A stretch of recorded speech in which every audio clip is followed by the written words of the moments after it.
E aí galera, beleza? Como é que vocês estão? Meus amigos, o vídeo de hoje está aqui dividido em 4 temas e acredite se quiser, temos notícias positivas sobre a atuação da oposição, tanto no que diz respeito à luta para preservar a liberdade de expressão e também uma atuação que nada pode causar um baita desgaste para a turminha da picanha. Ele já começa falando sobre isso, né? O Brasil vermelho foi esse martelo. Depois vamos falar sobre o governo Dilma essa primeira semana, que já saiu até pesquisa e já até já adianto, a reprovação já é maior do que a aprovação, né? Não tinha como ser diferente. Olha que tem muita gente ainda de férias e sabe como é, né? A turma da esquerda não acompanha o dia a dia da política, tá totalmente alienado, então esse número talvez, né, na realidade, se você pegar as pessoas que realmente acompanham, seria muito maior. Mas enfim, tem isso daí, outros assuntos, inclusive problemas onde alguns picanheiros que fizeram L, como Armínio Fraga, o Amoedo, seguem aí tecendo críticas cada vez mais contundentes. Depois temos mais algumas notícias positivas, nada interessantes, sobre a disputa pela presidência da Câmara e Senado. Quero mostrar umas coisas para vocês e o primeiro tema vai fazer bastante conexão com o terceiro, quando a gente olhar algumas composições de forças, e quero falar sobre a agenda verde, a meio ambiente, a turma da Marina. Aí não tem como ser notícia boa, né? Aí é bem complicado, mas vamos começar. E olha só, hoje de manhã, na verdade ontem de manhã, ontem foi dia 7. O Estadão soltou a nota, não deu para entrar em vídeo ainda, mas foi até bom, porque a gente comentou muito ontem sobre a questão da União Brasil. A gente vai comentar mais um pouco hoje aqui, inclusive sobre como esse apetite insaciável do PT por espaços pode acabar prejudicando muita coisa. E a turma do Estadão falava o seguinte: oposição no Congresso se movimenta para assustar órgão contra desinformação. Já temos a atuação aí de alguns deputados da base bolsonarista, mas essa ação aqui está sendo encabeçada por quem deveria estar na tal base do Dilma, que seria aí um deputado do União Brasil. Você vê, ó, integrantes da oposição já preparam para tentar assustar um decreto editado pelo Dilma, né, que cria a Procuradoria Nacional da União da Defesa da Democracia. A derrubada ocorreria por projeto de decreto legislativo aprovado no Congresso, onde o governo é minoria. O Mendonça Filho, do União Brasil, diz que também vai propor requerimento para que o ministro da AGU, o Jorge Messias, preste esclarecimentos sobre a iniciativa na Comissão de Constituição e Justiça da Câmara. Teremos a eleição agora para presidente da Câmara e Senado, vamos falar no vídeo de hoje, e essa eleição também ocorre o rateio das comissões. As comissões, além de você discutir os projetos antes de ir para o plenário, você vai discutir, você vai apresentar um PL assim, ó. O seu PL é sobre o quê? Não, vou fazer uma modificação que vai modificar alguma coisa no que diz respeito à saúde, meio ambiente, ciência e tecnologia. Tá. Essa sua proposta de mudança, ela tem impacto econômico? Tem. Então, além de passar dessas 3 comissões, porque são os temas relativos ao projeto de lei, também vai ter que passar pela Comissão de Finanças e Tributação, e todo projeto acaba passando na CCJ. Então, são assim, o ritmo normal, né? Pode ser criar uma comissão especial, pode acelerar de um lado, do outro, etc, né? Você corre, depois nas outras meio que só vota, mas um trâmite legal, mais ou menos você conseguiria passar por diversas comissões. E os deputados dessas comissões permanentes, essas são permanentes, tem durante todo o mandato, você tem as comissões especiais, que dá um exemplo para vocês. Aquele projeto de lei, né, auditável, que não pode nem mais falar, foi criado na época uma comissão especial, Felipe Barros, né, junto com o Paulo Eduardo Martins, estavam à frente. Então, se discute, né, você tenta acelerar, você passa por todas as comissões e aí de lá já cai dentro do plenário. Então, essas comissões permanentes, o presidente delas, né, e os seus membros, eles não só discutem esse projeto de lei, mas eles podem fazer convocações. Vem aqui prestar alguns esclarecimentos, vamos aqui bater algum papo, e você dá aquela apertada. E isso foi o que a oposição fez contra o governo aí durante 4 anos. Quantas vezes não chamaram lá os ministros para ficar enchendo o saco deles na Câmara, no Senado, aquela ladainha, nheco-nheco, não ia para lugar nenhum. Isso é importante, tem que começar a pegar, questionar, né, levantar. E esse tipo de ação gera mais notícias na imprensa, mais repercussão. Esses assuntos, a turma da direita ela já presta atenção, mas tem que começar a sair da turma da direita e começar a tomar, né, a vida e o dia a dia das pessoas que estão aí mais no centro, ou então a turma da isentolândia, a turma que não acompanha a política. Eu acho que no fim do dia, quando você fala que existe um órgão do Poder Executivo que vai defender a democracia, etc., eu acho que a maior parte das pessoas fala, pô, peraí, eu acho que tá passando do ponto demais. Até porque, você tá vendo, o Estadão tá reclamando, a Globo tá reclamando, a Folha de São Paulo tá reclamando, especialistas estão reclamando. É um tema muito bom para levar para diversas pessoas de diversos espectros do debate político. Aí diz, né? Assim que os trabalhos voltarem, eles vão querer chamar na CCJ. O tema deve ser um dos primeiros testes no Congresso do governo, que também terá de lidar com tentativas de brecar a reorganização feita pelo Dilma na esplanada. Diz respeito, por exemplo, dessas reorganizações. O MEC, já temos aí alguns requerimentos, inclusive para sustar alguns decretos. O Nicolas aí apresentou um, junto com uma deputada federal, que eu não lembro o nome dela, acho que o sobrenome é Barros, comentamos ontem. Então, só um exemplo. E aí você vê, ó, até mesmo aliados da nova gestão questionaram a criação da Procuradoria. Orlando Silva, do PCdoB, que foi o relator da PL 2630, das fake news, disse que o governo Dilma deveria ser cauteloso e não queimar a largada. Só que eu leio essa frase assim, ó, o Orlando Silva ele não é bobo, ele não é besta. Pra ele estar falando assim, queimar a largada, não é que assim, ele foi muito rápido em sua ação, ele deveria ter esperado um pouquinho, não. Porque essas ações mais complicadas, é melhor você tentar logo no início, né? Que aí o desgaste vem de uma vez só. Eu acho que quando ele diz não queimar a largada, não é que deveria ter esperado um pouco mais. É que isso daqui, bicho, passou demais do ponto. Mesmo sem primeiro dia de governo, período de lua de mel, passou demais do ponto. Então eu acho que é um indicativo aqui que é um tema, já está mais do que claro que está bem polêmico. Aí diz, me parece estranho. Sei que especialistas têm o que dizer, assim como a sociedade civil. Mas vamos continuar, que tem mais coisas aí sobre a atuação da oposição. Vou começar aqui, ó. Olha a oposição que surge. Eu já bati um papo com isso com vocês. Não dá para achar que a esquerda que está aí, ela é 100% igual. Tem vários grupos aí dentro da esquerda, assim como é na direita. Olha quem está compartilhando. Breno Altman. Para quem é inscrito mais antigo no canal, deve ter assistido o vídeo na época. Breno Altman, ele só é, sei lá, um amigo do José Disseu aí há mais de 20 anos. É do Opera Mundi, um blog de esquerda. Tá direto aí fazendo vários bate-papos. O Disseu mesmo já bateu vários papos com eles, etc. Bateu papo recentemente aí com a Dilma também. É um jornalista de esquerda. Se você pega... Sabe aquelas confusões que tinham no passado? Dos blogs de esquerda, na época do governo do PT? Então, dá uma pesquisada aí, Breno Altman, vocês vão encontrar umas histórias interessantes. Mas enfim, é um cara 100% esquerdinha, faz o L desde antes de ser moda. Ele compartilha aqui o Bruno Torturra, que acho que ele é editor lá do negócio do Gregório do Viver, do Greg News, e fala o seguinte, ó, o cara tá compartilhando a nota do Globo. Quarto suspeito de integrar a milícia ligada a Daniela Carneiro promoveu reunião para divulgar a candidatura da ministra. Aí o Bruno fala, ó, é justa e necessária a exposição das relações da ministra com milicianos, assim como a indignação que está provocando. É hora de trocar, sem compromisso com erro e depressa, até porque já está caindo na conta de Lula a seleção fisiológica do União Brasil. Não dá. Parte da esquerda na cabeça. O próprio Breno Altman, ele traz isso daqui. Não há algo estranho quando uma parte da militância de esquerda, especialmente petista, fica mais invocada com a paralisação dos entregadores prevista para o dia 25 do que com a presença no governo de uma ministra que tem elos provados com líderes milicianos. O cara tá falando.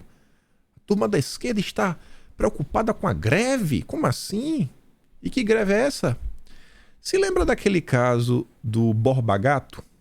Que colocaram fogo no Borba Gato? Se lembra do galo do Lula? Olha lá, ó. É ele que tá aí, falando da greve. A greve dos entregadores não é contra o governo, é contra a precarização. E a esquerda já começa a discutir, meu Deus, mas a gente vai entrar em greve agora? Mas como assim? Vocês não fizeram greve nos últimos 4 anos? Vai começar a fazer agora? Vai ser aquele caos? A esquerda não está se entendendo em alguns momentos. E essa semana ficou bem claro.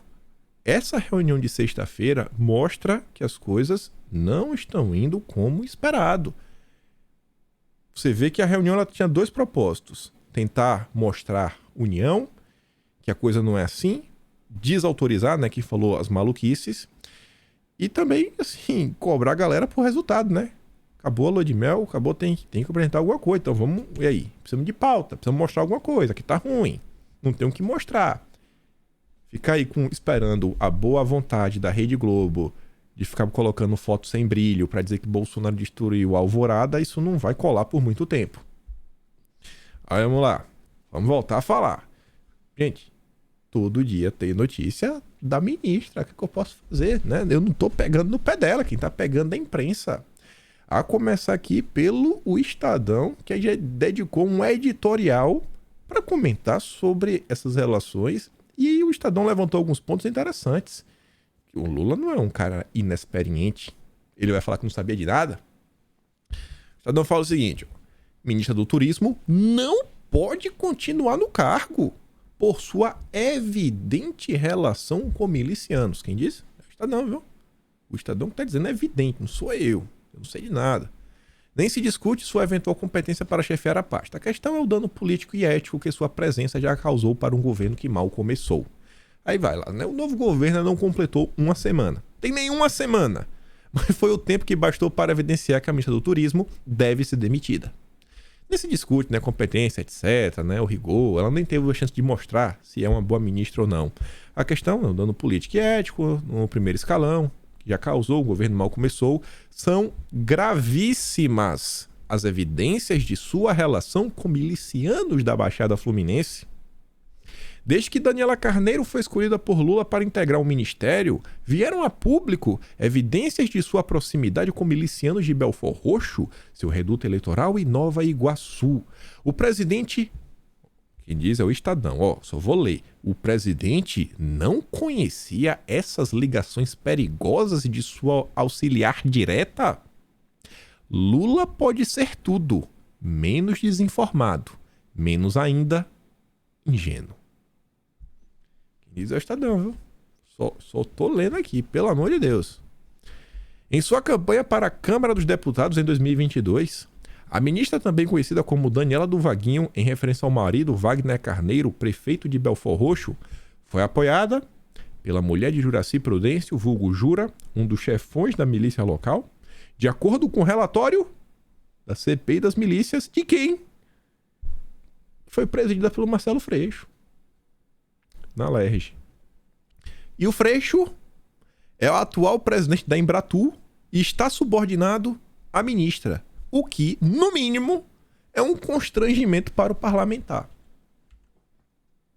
Além de Jura, condenado pelos crimes de homicídio e organização criminosa, a ministra do Turismo também recebeu apoio político do miliciano Márcio Pagnes, o Marcinho Bombeiro, que já presidiu a Câmara Municipal de Belford Roxo e hoje está preso sob acusação de ter sido mandante de 2 homicídios. E familiares do miliciano foram empregados na prefeitura de Belford Roxo pelo marido da ministra. Como se não bastasse, para se eleger deputada, Daniela Carneiro também contou com o apoio de Fábio Augusto de Oliveira, o Fabinho Varadão, réu em processo no qual acusado de ser chefe de umas milícias mais violentas de Belford Roxo. Em nota, a ministra tentou justificar o injustificável, afirmando que o recebimento de apoio político não significa que ela compactue com os crimes, pelos quais alguns dos milicianos foram condenados, como se fosse normal receber de bom grado o apoio de homicidas. É inaceitável que uma ministra de Estado esteja associada a milicianos, seja qual for a natureza da associação. Esse final aqui, nossa, eu vivi pra ver sentirem saudade de Bolsonaro e expor a hipocrisia. Fosse no governo anterior, se fosse no governo Bolsonaro, a conexão comprovada de um ministro com as milícias do Rio de Janeiro levaria a então oposição petista a provocar um terremoto em Brasília e uma gritaria ensurdecedora nas redes sociais. Mas agora ninguém fala nada, todo mundo em silêncio. Até o Breno Altman está perguntando o que é isso? Mas onde é que está? Onde é que está? Parte da militância da esquerda está mais preocupada com a greve dos nossos trabalhadores que trabalham em condições precárias? Como assim, gente? Acordem! Mas até agora, de Lula, do PT e de partidos aliados, só se ouviram elogios à ministra. Até quando? Cadê a valentia do senhor Randolph Rodrigues, rapaz? É editorial do Estadão. Mas calma que tem, eu falei que tinha também a atuação da turma da direita, que poderia causar mais alguns probleminhas. A gente fala sobre isso. É bem similar essa questão da AGU. Mas antes, o Estadão falou aí, né, sobre falta de ingenuidade. Ninguém é ingênuo aqui, não tem ninguém besta. Isso é uma matéria na Veja, tentando explicar, né, como Lula se aproximou da família de Vaguinho ligada à milícia. É a manchete aí do Ricardo Chapola e Marcela Matos. A nomeação da deputada Daniela Carneiro como ministra do Turismo jogou luz sobre as ligações mantidas pela família da parlamentar com parte da milícia do Rio. A conexão desencadeou críticas de todos os lados, como também expôs uma contradição do governo Dilma por ter sempre feito frente às supostas relações entre Bolsonaro e os milicianos fluminenses. A Veja, você vê, ela queria, mas com Bolsonaro não passa de suposição. O que foi apontado, gente? O que foi apontado? Quem era lá membro do governo? Assim, cara, o que está acontecendo? Pelo contrário, você vê o governo, principalmente no âmbito da segurança pública, foi para cima do crime, sem dó nem piedade. Aumentou, inclusive, o escopo do que a Polícia Rodoviária Federal poderia fazer para ver se combate ainda mais o crime. E a turma agora quer que volte meio a ser guarda de trânsito. Suposto, né? Realmente mostra uma contradição, no mínimo uma hipocrisia absurda. Lula manteve a indicação, ainda que tivesse conhecido pessoalmente a deputada somente no ano passado, durante o primeiro turno das eleições. Quem teria feito essa articulação responsável foi o Washington Quaquá, deputado federal eleito e liderança influente do PT no estado. Na época, Lula e Bolsonaro estavam prestes a disputar o segundo turno e já estudavam estratégias eleitorais, dentre as quais concentrar esforços para aumentar a votação no Rio. Daniela é mulher do prefeito de Belford Roxo, Vaguinho. O casal, segundo aliados do Dilma, foi fundamental para a vitória do petista nas eleições na região da Baixada Fluminense, onde, na época, Bolsonaro também planejava intensificar sua campanha. Aí o final desse parágrafo fica interessante, ó. Daniela assumiu o Ministério do Turismo e deixará a vaga no Congresso a seu suplente, né? Você chama alguém, o suplente vai e assume. O Orlando Silva, inclusive, um dos motivos aí do Paulo Teixeira, não Paulo Pimenta, o Paulo Teixeira assumiu o ministério, é porque o suplente dele era o Orlando Silva, do PCdoB. E aí assim, ia entrar um suplente, né? O suplente é o Orlando Silva, aliado histórico do PT. Enfim, a ministra tem o seu suplente, o deputado estadual do Rio, chamado Ricardo Abraão, ligado a bicheiros da Baixada Fluminense. Faz o L. Parabéns, já digo aqui de antemão, parabéns. Parabéns. Deputado, independente do que for, tem que usar suas redes sociais para falar sobre a sua atividade parlamentar. Não é para ficar de brincando de jornalista. Já deu. Aí você vê, ó, o Jordi, ele avisa: estou elaborando requerimento de convocação da ministra do Turismo, Daniela do Vaguinho, para que preste esclarecimentos sobre sua relação do governo Dilma com a milícia. Como se não bastasse corrupto. Aí ele fala um monte de coisa aí, né? E diz que o Congresso precisa apurar. O simples tweet do Jordi já virou notícia. Já virou notícia. Bolsonarista quer convocar a ministra de Lula, explicar a relação com os milicianos. Eu acho que esse aqui é o caminho. Tem gente que não segue o Jordi, não segue os deputados da direita, mas acaba lendo a porcaria do Metrópolis. Imagina aquele cara que abre o Metrópolis para ler a coluna do Léo Dias, sobre fofoca. E tem aquelas matérias lá embaixo. Muita matéria daquela, às vezes, é aleatória. Às vezes o cara acaba... Peraí, pô, que história é essa? O cara nem sabia, tava perdido. E a notícia vai avançando e vai furando a bolha. Não só o Jordi, olha aqui também, ó. Eduardo Bolsonaro quer convocar a ministra por ligação com milícia. Usou as suas redes sociais para quê? Para anunciar que vai protocolar um requerimento da Comissão de Segurança Pública. Parabéns, Eduardo. Esse é o caminho. Não é postar vídeo com marca d'água. E o Eduardo ainda foi além. Ele falou o seguinte, ó. Vou protocolar na Comissão de Segurança Pública. Convocação da ministra do Turismo devido ao que circula. E ele suscita as notícias. E também diz que vai entrar com um requerimento para convocar o ministro da Justiça devido à grave fala de acionar forças estrangeiras contra as policiais brasileiros. Não entendi muito bem esse final que ele falou. Mas enfim, comentou essas duas coisas. O deputado tem que ver isso daí. Quando não é falando sobre seu mandato, sobre suas ações, roda aí e fica no WhatsApp tentando formar a maioria. Conversa lá com aquele Mendonça Filho do União Brasil, vê aí como é a história, como é que pode ajudá-lo na CCJ, essa questão aí da AGU, por exemplo, formar esses consensos. Gente, vocês comecem a cobrar. Deixa essa turma da direita maluca da cabeça, mas deixa frita o cérebro desses deputados. Foram eleitos. É para isso, para trabalhar assim mais do que nunca. Agora, mais do que nunca. Tem que preservar aí todo o legado que Bolsonaro deixou, que tem muita coisa. Muita coisa. Muita coisa mesmo. Não dá para todo mundo ficar esperando Bolsonaro sozinho resolver todos os problemas. As pessoas vão ver agora, muita gente que falar muita coisa, como o simples fato de ter Bolsonaro não era suficiente para fazer muita coisa. E também, mesmo não podendo fazer muita coisa, ele fez muito. Assim, de forma assim absurda. As pessoas vão noticiar isso. As pessoas vão entender. Mais algumas coisas que chamam a atenção. Saíram mais algumas notícias. Campeã de voto e ascensão meteórica. Quem é a ministra ligada a miliciano? Matéria do UOL.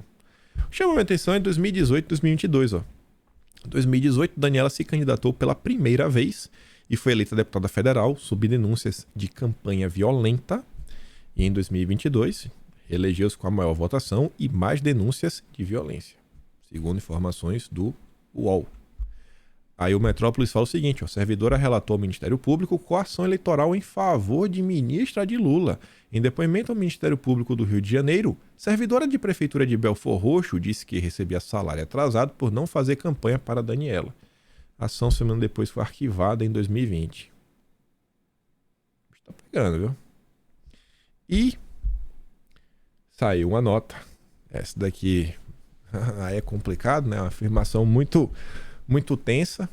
Ainda mais porque não veio... Tivesse vindo da imprensa mesmo, vocês entendem? Não é por desprestígio nem nada, mas as coisas estão bem tensas no Brasil. Recomendo que vocês tenham uma olhada nessa matéria aí da Revista Oeste, uma matéria exclusiva. Assim, um grupo da ministra fechou cidade para, segundo eles aí, influenciar nos votos. Tentar fortalecer um candidato. Vai lá dar uma olhada. E aí, só pegar aqui o bonde do maluco. Divulgação de gastos do cartão de Bolsonaro esbarra em Dilma e Dilma.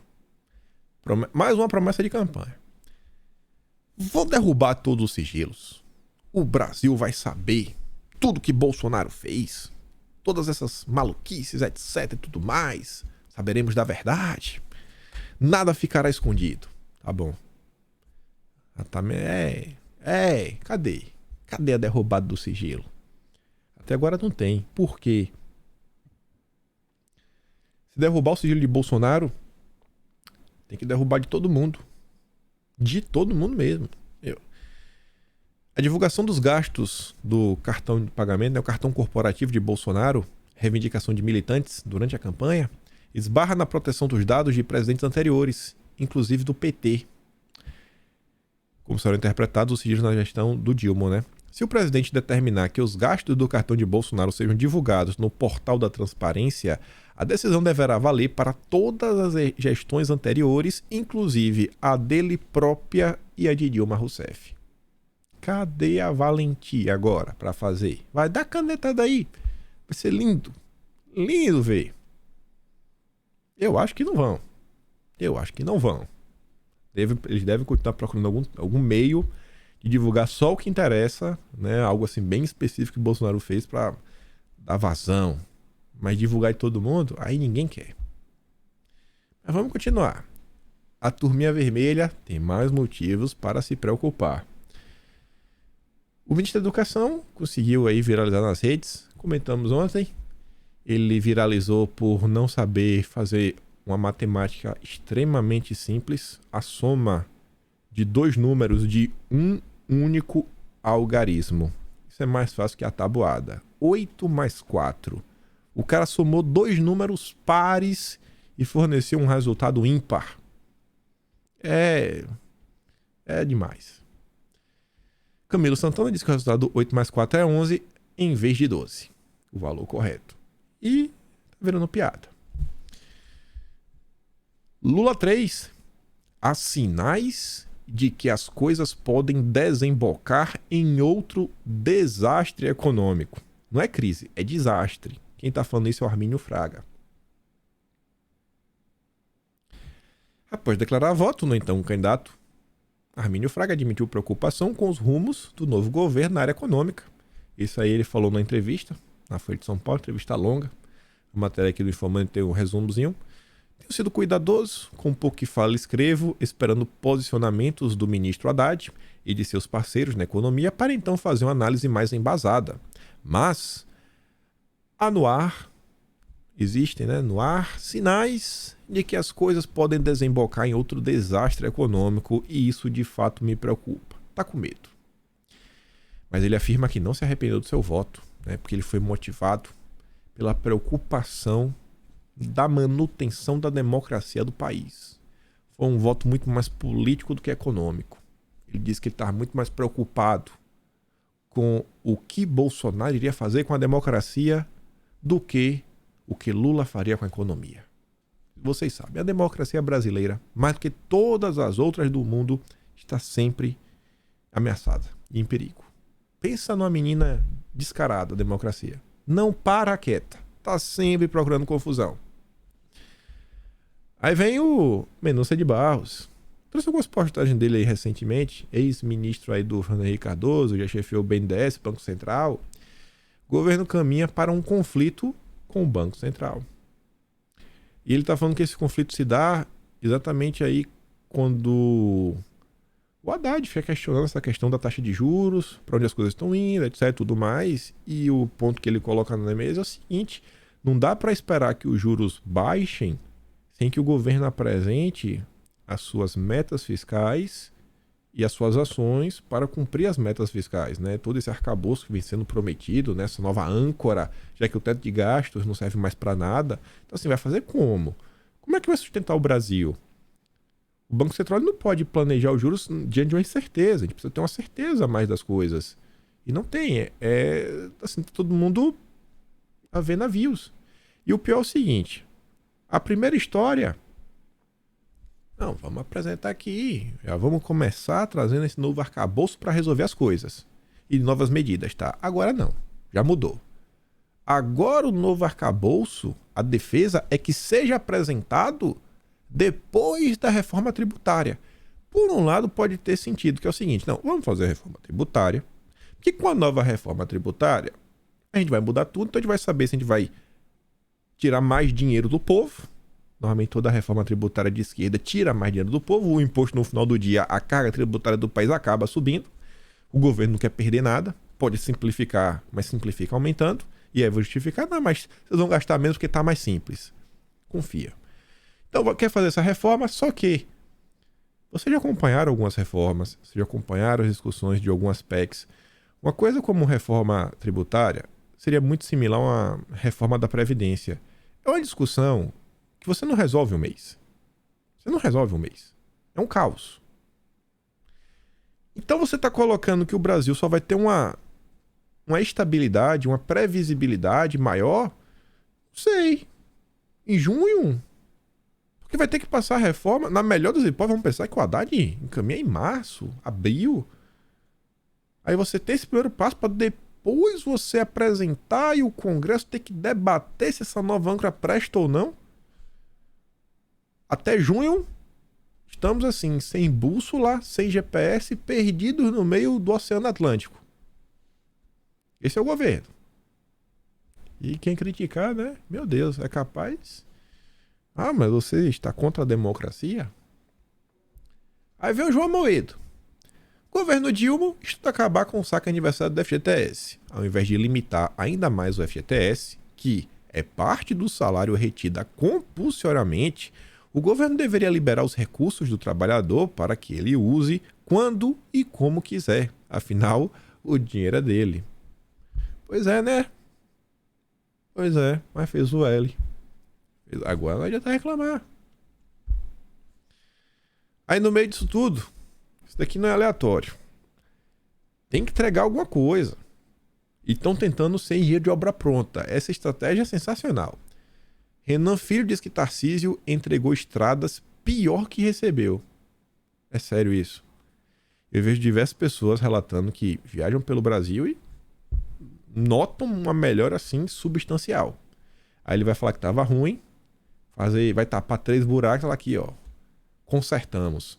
Só que eu acho que não vai colar. O engraçado dessa matéria é que fala o seguinte: na prática, e aí a gente vai poder medir. Vamos poder medir a diferença. O Renan Filho, ele não vai ter 3 vezes mais orçamento, dá mais de 3 vezes. O Tarcísio tinha 6 bilhões. 3 vezes 6 bilhões dá 18. O Renan Filho vai ter um orçamento de 20 bilhões. Para colocar em prática aí os seus planos. Na prática, é um orçamento de 20 bilhões, bem maior do que o do Tarcísio, que contou com um valor 3 vezes menor. E o Renan Filho, como um bom filho, diz que conta com a ajuda do pai dele, o senador Renan Calheiros, a quem afirma consultar toda hora. Gente, assim, sério mesmo, sem piada, a coisa mais normal do mundo é um filho conversar com o pai, ainda mais quando o pai tem um conhecimento na área. E eu tô falando isso porque saiu aquelas matérias do José Disseu? Não. Sou apenas um brasileiro humilde, comendo esse peitinho aqui na posse. Não manda em nada. Não manda em nada. Tá na transição, todo mundo questionando, vou ver, etc, tudo mais. Quem vai chefiar o PT na Câmara é o filho dele? Não, pelo amor de Deus. Não, ele vai abandonar o filhinho dele, o Zeca Disseu. O Zeca Disseu vai ficar totalmente perdido na Câmara. Quem tá mandando nesse governo do PT até agora é a senhora Gleisi Hoffmann, eu ia falar Gleisi Rousseff, Gleisi Hoffmann, a Luiz Mercadante e o Dilma, e o Disseu. O Haddad não manda em nada, é o Porsche. O Costa tá ali, né, naquele vai não vai e também tá ficando meio tenso, mas vamos ver. Há uma semana no cargo, Lula enfrenta desgastes na economia e com a mídia do turismo. Uma semana. Uma semana. Do cara que foi eleito com apoio de todo o Brasil. Todo o Brasil, eu não tô falando da população. Eu digo assim, toda a imprensa apoiou o cara. Todos os artistas, tirando aí, acho que o sertanejo, um outro, apoiou o cara. Todos os influenciadores, tirando a turma da direita, que é bem pequena, apoiou o cara. A turma do entretenimento aí, principalmente. Outros poderes, vários partidos, todos os candidatos à presidência apoiaram esse cara. Então, em uma semana já tá assim. Uma semana. Governo patina até alinhamento em primeira semana, pautando a bolsa. E Bovespa desce e sobe na primeira semana, puxado por falas de autoridades e destacando a Petrobras. E aí, acho que esse conjunto de fatores, os petistas sempre acreditaram nas pesquisas, né? Então acho que agora eles não vão mais duvidar. A primeira edição da pesquisa Modal Mais AP Exata sobre a popularidade do Dilma revela que o presidente tem reprovação levemente maior do que aprovação.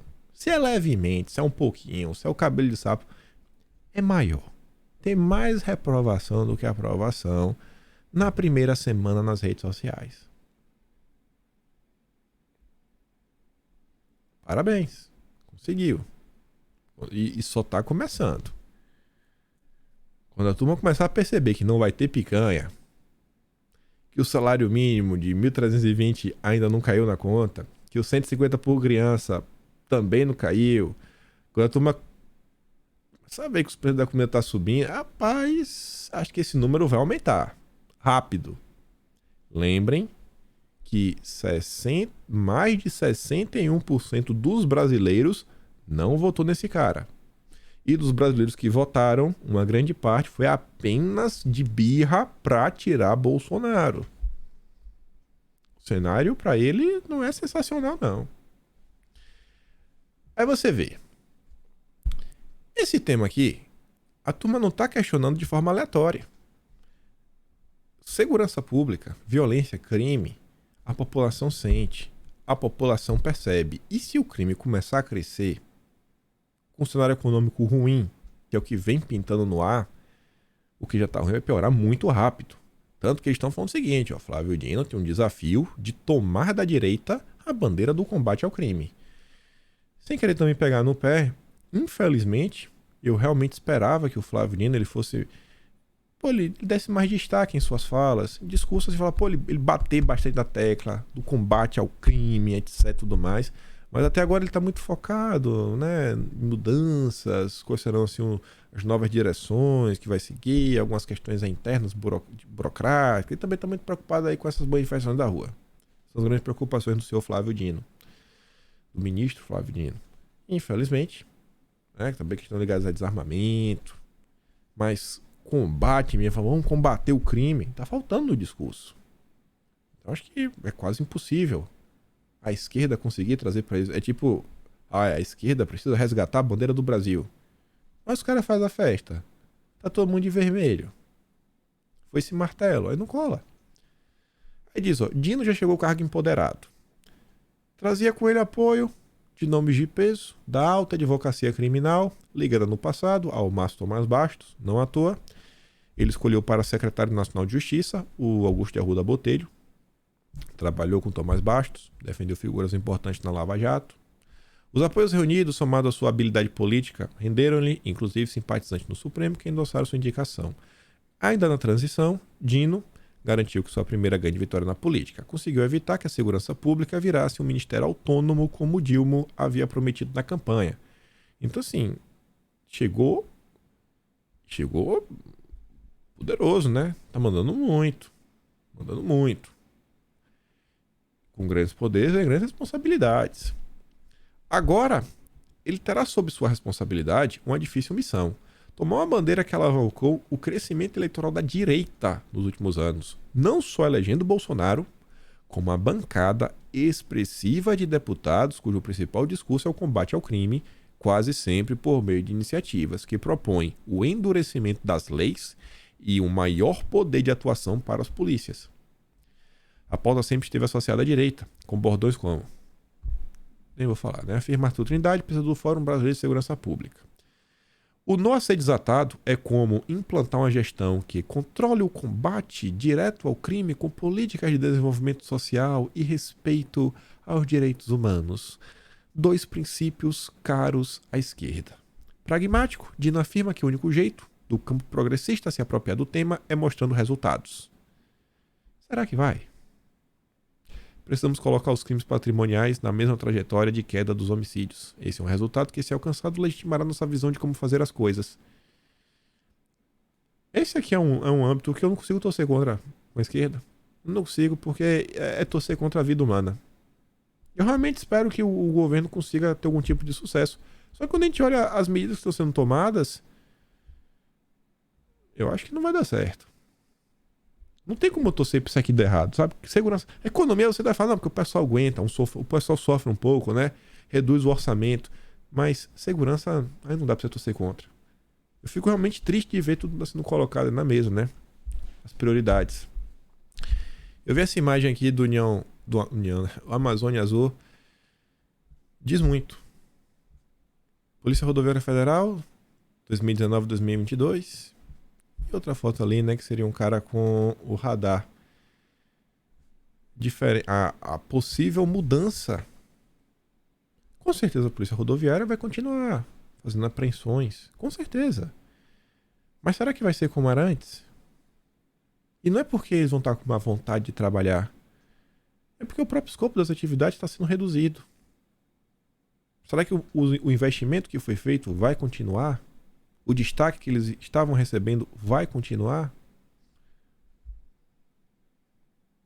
Pode ser uma mudança que realmente, né, não ajude a entregar os resultados que eles estão querendo. Aí veja, tema polêmico também. Começou a circular alguns vídeos aí na internet, algumas convocações, e o pessoal resolveu ir para Brasília. O ministro Flávio Dino autorizou a Força Nacional na Esplanada para reagir a protesto. Antes de avançar aqui, eu queria falar para vocês uma coisa. Circulou bastante aí o vídeo de uma mulher nas redes sociais, eu vi aí bastante. O menino falou, é isso mesmo, vamos fazer, vamos acontecer, etc, tudo mais. Uma parte da direita até levantou uma bola e falou, pessoal, olha bem que vocês estão compartilhando. Olha com quem essa senhorita tem a foto de capa em sua rede social. Não é com Bolsonaro. Olha o que essa senhorita já falou sobre Bolsonaro. Os piores adjetivos possíveis. Olha o que essa senhorita, inclusive, fala dos próprios bolsonaristas. Fala coisas bem pesadas. Então, cuidado com o que vocês compartilham. Chequem bem. Né? Tente saber quem é a pessoa. O que ela defende num passado bem recente mesmo, tipo 6 meses atrás. Antes de sair defendendo. Esse negócio do discurso, lacração mitada, no final do dia, depois acontece alguma coisa, aí o que acontece? A culpa vai cair sobre quem? Sobre a direita. Aí, além da culpa cair sobre a direita, vai dar justificativa para alguma ação contra a direita. E você já conhece esse filme. Essa matéria até achei interessante. Manifestantes continuam indo a Brasília, mas dizem que o foco agora não é mais Bolsonaro. É bom falar, estão indo lá por conta própria, não tem nada a ver com Bolsonaro. Caravanas seguem anunciados em grupos de WhatsApp, segundo ativista. Mote e defesa da liberdade. Então vai lá, etc. Depois de ter problema, e mais uma vez, colocar ele na conta da turma da direita. Isso aqui é só para fazer um breve comentário. Ninguém acerta sempre. Às vezes pode até errar muito mais do que acertar. Só mostrar uma coisa. A PGR se manifestou contra a prisão preventiva de bolsonaristas acusados de atos violentos em Brasília e tudo mais. Assim, olha o cenário, olha as decisões, olha o que aconteceu assim, ao longo de 4 anos. Alguns cargos aí que a gente pode fazer um comparativo, por pessoas que Bolsonaro indicou, versus outra aqui, etc, tudo mais. Ninguém tá acima de qualquer tipo de crítica. Mas quando você olha, eu acho que algumas conquistas e algumas decisões no âmbito do judiciário, eu acho que você fala assim, pô, o Bolsonaro ele pode não ter acertado 100%. Mas eu acho que as escolhas dele assim estão muito mais próximas quando você bota assim na balança, né, olhar assim de forma macro, do que a turma da esquerda. E eu falo isso agora mais para servir de reflexão. O tempo passou aí, bastante tempo.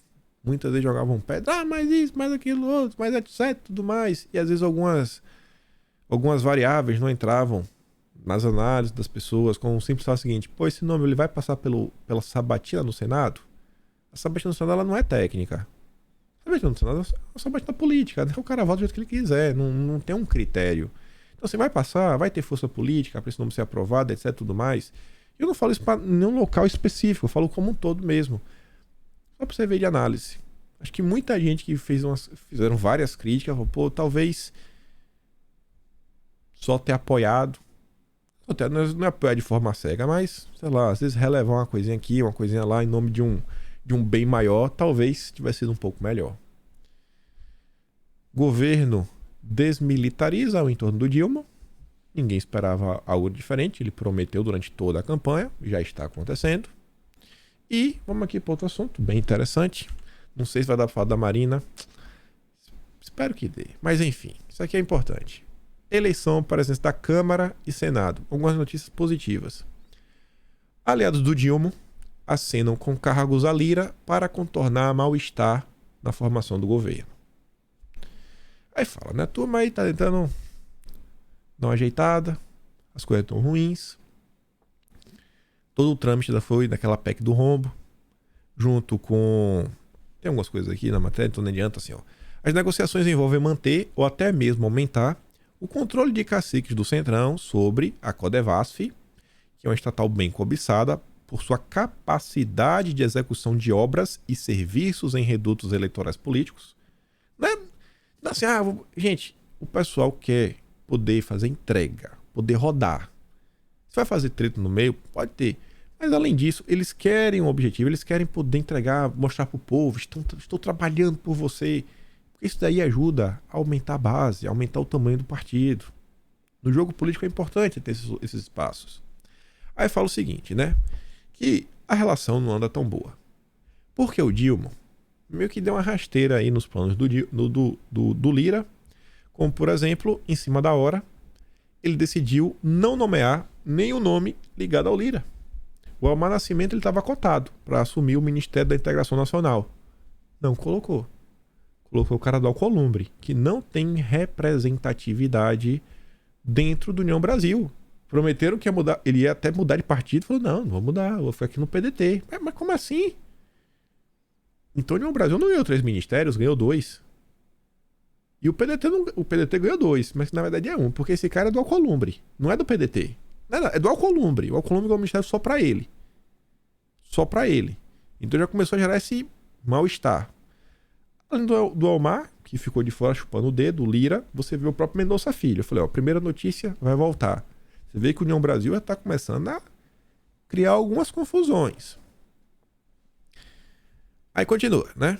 De quebra, Lira ainda viu um dos seus principais adversários políticos em Alagoas, o Renan Filho, assumir o Ministério dos Transportes.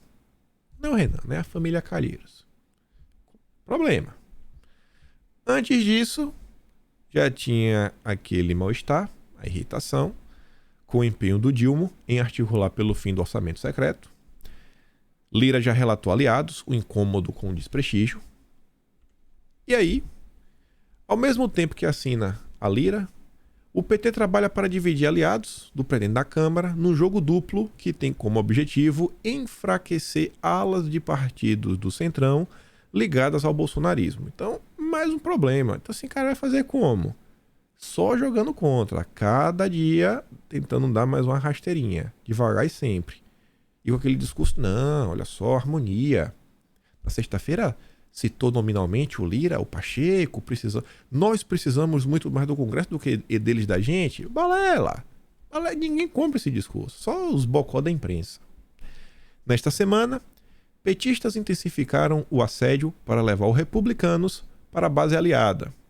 A ideia é atrair a sigla que apoia o Bolsonaro nas eleições para o blocão do governo e assim isolar o PL. O que eles querem fazer? Nesse primeiro momento, tem um acordo onde o PL iria apoiar o PP, que apoia o Lira, os republicanos também, mais alguns partidos talvez apoiem, alguns partidos menores, só que isso não formaria a maioria.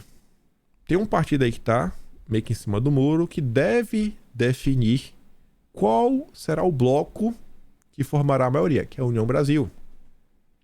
Se a União Brasil na Câmara se posicionar nesse bloco, PL, PP, republicanos, etc., aí, parceiro, aí a turma do PT não vai conseguir emplacar os projetos que eles querem, ou seja, eles estão tentando dar uma rasteira, tentar tirar das posições chaves, né, a turma do PL, etc. Então, mesmo que tenha a bancada mais numerosa, com 99 parlamentares, o partido pode ser preterido na escolha de comissões e cargos na mesa diretora se não fizer parte do conjunto que tiver mais deputados.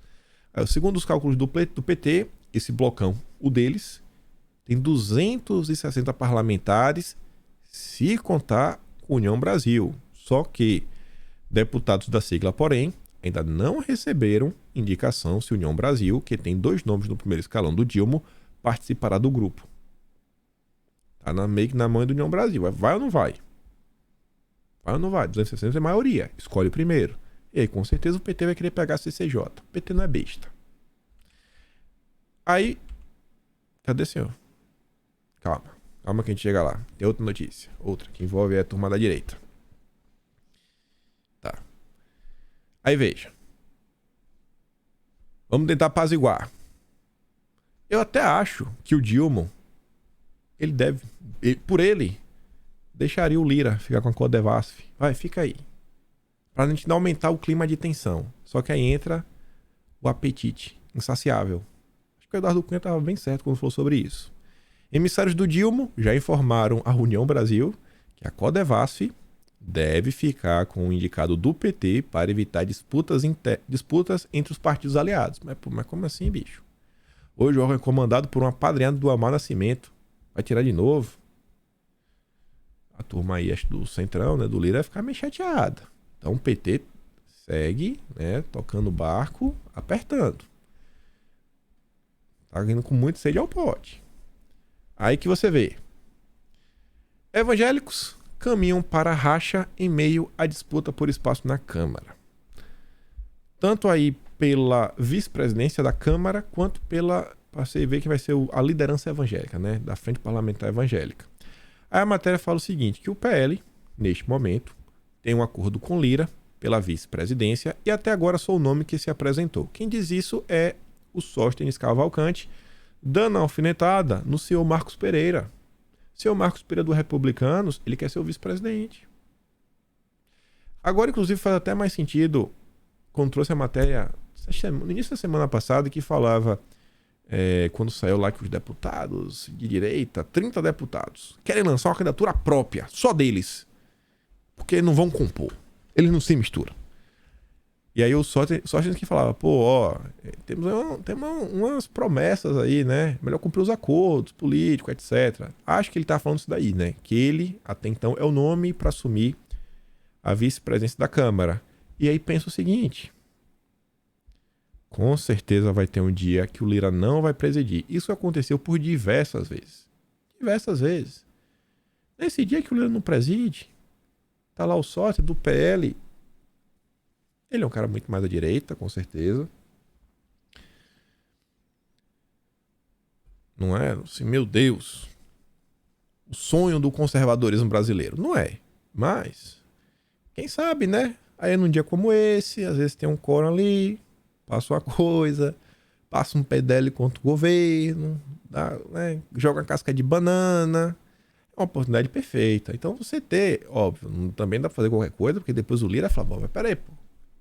Eu saio da casa, tu faz a festa, não pode ser assim, óbvio. Mas alguma coisa acaba passando. A vice-presidência, ela tem sua importância. Tem uma baita importância. E aí o Marcos Pereira tá aí, colocando suas manguinhas de fora. Não quer ser oposição, não, vou ser independente, de papinho aí com a turma do PT, todo descarado. E aí tem uma matéria a mais, que saiu na Folha de São Paulo, que diz que o Lira tá bem de boa. O dele meio que tá garantido, ele vai se reeleger. E o Pacheco pode ter uma oposição, que é o Rogério Marinho. Só que traz outro fato interessante, que é o seguinte, ó. O PT deve pleitear espaço de relevância caso decida não só apoiar o Lira, mas integrar formalmente o seu bloco eleitoral. O presidente da casa, no entanto, já acertou previamente essa divisão entre as grandes legendas, incluindo o PL de Bolsonaro, que só ficaria de fora do rateio caso a ala bolsonarista lance um candidato concorrente. Eu não tô lá dentro. Eu não sei como são os acordos. Mas eu rogo a Deus que esses deputados bolsonaristas, eles pensem bem se eles vão lançar uma candidatura própria, sem chances de vitória, só para falar que não participamos disso. Estamos falando aqui da composição das comissões. Ou seja, espaços de relevância para o partido Dilma na mesa e nas comissões dependerão de alguma grande legenda abrir mão ou da intervenção do Lira. Mudando para o Senado, a candidatura do ex-ministro de Bolsonaro, caso seja levada até o final e resulte em derrota, deixará o PL fora dos cargos do comando da mesa e das principais comissões do Senado. Aí você vê porque saiu aquela nota, que é o seguinte, o Rogério Marinho já começou a rodar, ele já está em campanha, só que se chegar perto ele vê que meio que não tem pra onde andar, não tem pra onde ir, aí que falou, né? Então vamos sentar e vamos conversar, eu tenho tantos votos, a turma meio que sabe, vai sentar, vai bater um papo, para tentar pegar esse apoio que ele tem, né, em coisas, não, eu vou tirar a minha candidatura em prol de pegar alguma posição aqui de destaque. Ou a CAI, né, a Comissão de Assuntos Econômicos, ou a CCJ no Senado. Pensando assim de forma mais realista, né? Mais pé no chão, de forma mais objetiva. Eu acho que esse caminho ele faz certo sentido. Ai, com certeza vai ter gente que vai falar, desistiu. Vai jogar, se desistir em nome de uma causa maior, vai ter alguém jogando pedra. Enfim, devido a isso, há possibilidade de acerto entre a sigla e o grupo do Pacheco, que replicaria o cenário da Câmara, uma candidatura à reeleição quase sem concorrência. Marinho nega, cabalmente, que irá abandonar a candidatura e diz que levará até o fim. Óbvio, né? Não vai negar. Vai demonstrar fraqueza com esse tipo de coisa. Ele tá tentando mesmo. Se sentir que tem chance, ele com certeza vai pra cima. Sentir que tem chance, com certeza vai pra cima. Segundo essa matéria, diz que a composição dos partidos aí que estão apoiando o Pacheco, PT, União Brasil, MDB, PSD e tudo mais, 40 senadores. Mas Sérgio Moro é um nome que eu espero que eles não abracem, mas pode votar no Rogério Marinho. Tem outros caras que é Alão, uma coisa. Pode votar no Rogério Marinho. Tem outros nomes no União Brasil que também podem votar no Rogério Marinho. Não sei se a bancada do MDB fecharia 100% com o Pacheco. Não sei. Então, não acho que é um nome que está fora do páreo. Acho que é um nome que realmente tem capacidade. Ainda mais que eu acho que o Rogério Marinho, ele vai falar, pô, não vou chegar assim, vou implementar a agenda de direita aqui dentro. Não, vou tentar representar os senadores e tentar trazer o destaque que o Senado merece ter. Porque o Pacheco, ele transformou o Senado meio que num puxadinho, né? Da sua vontade. Ele faz o que ele quer.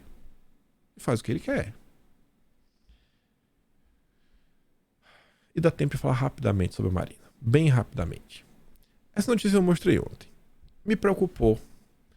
Porque eu fiquei perguntando, né? Peraí. Mesmo que a Alemanha esteja longe, mesmo que a Amazônia esteja longe da Alemanha, é um recurso natural essencial para muitas pessoas na Terra. E esse recurso está em perigo. Deixa que o Brasil toma conta, né? Mas enfim.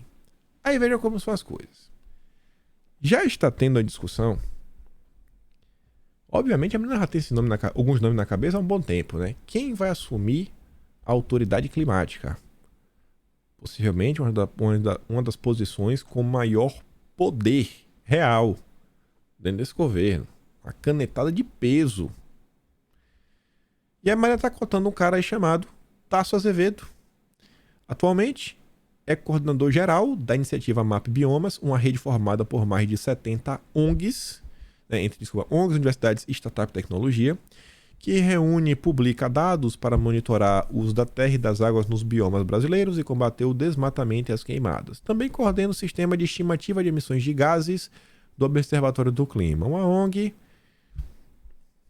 de expressividade, apoiou bastante o Dilma durante toda a campanha, enfim. E o senhor Azevedo, ele foi um dos idealizadores do Fundo Amazônia. Que mundo pequeno. Eu fui dar um Google, né, nesse cidadão. Primeiro eu fui lá, botei alguns termos assim bem aleatórios para ver o que eu achava no Twitter dele. Eu achei esses dois aqui, ó. O último pedaço de bolo. O dilema do limite de emissões de carbono. Eu trouxe daqui porque, ó, em 18 de outubro de 2013, ele já estava preocupado com o limite de emissões de carbono. Enquanto estava aí, vocês estavam preocupados com a Dilma, ele já estava preocupado com as emissões de carbono.